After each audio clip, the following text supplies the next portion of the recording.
I know that you are of Cypriot background, as am I, and I think a lot of our viewers that are watching this programme are also Cypriot, and a particular issue for Turkish Cypriots is the touchdown flights. Now, obviously, there is a lot living in Enfield and Southgate, and they'd be interested to find out what your views are about this particular issue. Well, I'm happy to raise this issue on their behalf if they want me to. So if any of my constituents contact me, I'll raise it with the appropriate authorities. I think it might be outside the remit of the UK government. Yes. So I think that would be slightly problematic.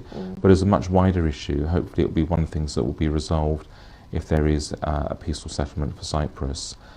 So I think that's something that can be raised on an international level. And I do hope that we have a solution so that everyone can travel freely without any hindrance. Yeah.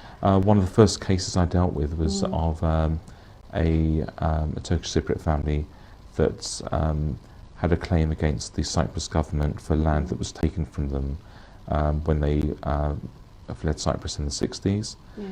And the compensation was taken a long time to get. So I got involved. I raised the issue with the Cyprus High Commission. I kept raising it and raising it. There was a lot of bureaucracy to do with Cyprus, but eventually we got through.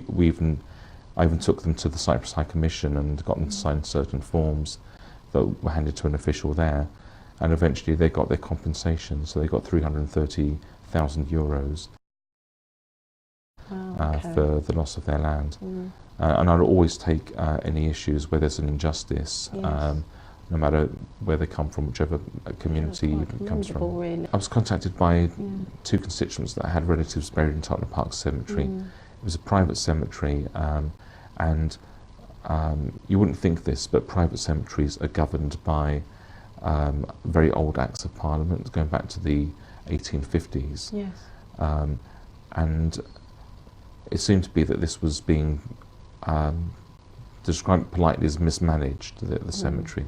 So we wanted to take action against the people that were running the cemetery, and we had to lobby another minister to get the government to take action, to get an inspector to inspect the cemetery and see what action can be taken. So I worked with Meral Lecce we had meetings with the minister, and we met with representatives from the community. We met with the local police. I mean, it was really traumatic because gravestones were being broken. Yes, it's a huge issue. Yeah. So and the cemetery's under new management. So somebody who we've met with who is has got a very positive outlook and has got a track record in dealing with cemeteries and funerals. So somebody that understands what the needs are. There's still a long way to go because we need to try and work out who was buried where and who has the deeds for the plots.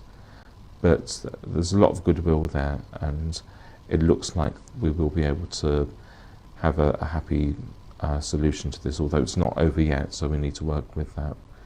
But it's I was very pleased to be able to represent people from the community in that. It's been asked here, is it the Republic of Cyprus that objects flights to Erja? What are your thoughts about that? I don't know. I'm just going to open it up and just see the full question. Yeah, so it's, should the Turkish Cypriots be entitled to fly directly into Ercan? So that's the question that's been put to me. Yeah. Obviously there are talks going on at the moment, and that might be one of the things that is looked at. I mean, with any sort of peace process, you have to have measures of goodwill, and it might be something that can be discussed. But I think it's, again, it's something I'm happy to raise with the powers that be. Basically, is how can Labour take a positive approach to Cyprus when MPs describe Turkey's intervention as an invasion occupation? Most anti-Turkish MPs in the last few parliaments were all from the Labour Party, apparently. What are your views about this? It's just come from a viewer. Yeah, I think I think terminology is important. Yes. I think some people would call it invasion, some Yes. people would say intervention. That's right. And I think it's, I think you have to sort of try and balance it. So I think maybe sometimes people use clumsy language, and I'm, you know, maybe used some clumsy language there. But I think that the key thing is we want to make sure that Cyprus works as a community that we know we're all Cypriots, and we should all be able to live in peace in one island as Cypriots. That's right. And that's got to be the overarching thing. Yes. And I know people get hung up about sort of